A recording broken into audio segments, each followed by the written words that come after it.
10 News anchor Moira Kay spoke with Congressman Chuck Fleischmann earlier today before that vote about a number of things, including that quickly approaching deadline.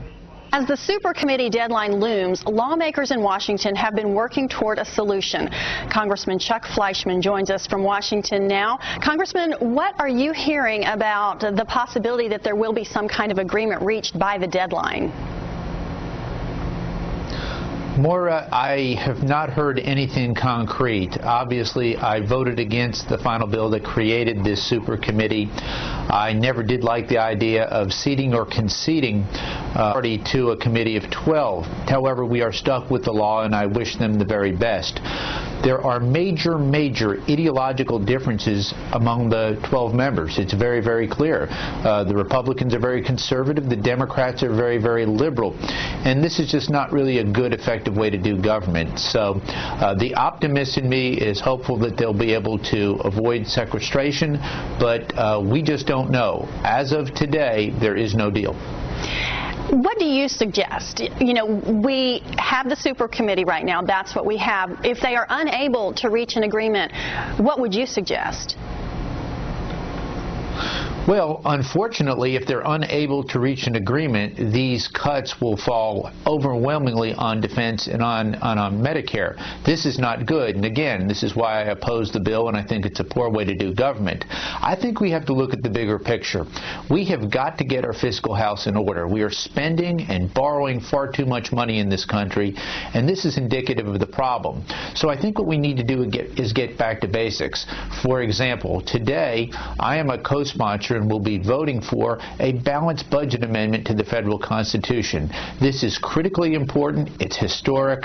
About 15 years ago, a bill very, very similar to this failed by just one vote. And we can't fail this time. We cannot fail the American people this time. If we get this balanced budget amendment to the Constitution, we won't have to worry about super committees because we will have in place a fiscal constraint or restraint on Congress spending and wasting the American people's money. I know that you have a 7-point plan that you call less government, more jobs, including a 0% capital gains tax for 2 years. Tell me a little bit more about how your plan would fit into this vision.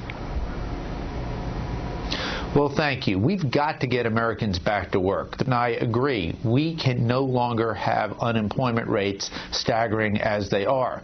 The problem is the president is going back through the same old failed stimulus procedures that failed the first time. The American people can't afford to fail again, and we can't fail the American people. So I thought it was more important not just to say no, but to come up with a jobs plan that was actually going to work. And the reason it's going to work is because it's going to rely on the free enterprise system, on the private sector, as opposed to the public sector. So we need a good kickstart to this economy. The 0% capital gains bill that we are promoting is a start, but we've got to cut regulations. We've got to get Americans back to work, and I think we can do it. The American people are tired of big government and big government solutions. We need private sector solutions, and that's what my job plan does. A little switching gears here. Interestingly, you recently had a town hall on Facebook. That was a first for you, I believe. And how did that go? How did that process go? And what did you hear from your constituents?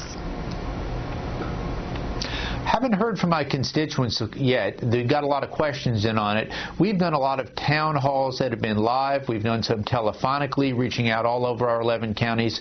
And I was just glad to do one on Facebook to start, and we're going to do more. I think, again, the more we can reach out, whether it's live, telephonically, on Facebook, to our constituents in the 3rd District, all of my 11 counties, it allows me to do my job as a congressman better because I can find out exactly what's on the mind of my constituents, where they are, where their concerns are, and I can follow up not only with my voting record but my working committee to make sure I'm addressing their needs. Congressman, thanks so much. There are a lot of avenues to hear from your constituents in this day of social media, and we appreciate you being with us today. We will be right back after this.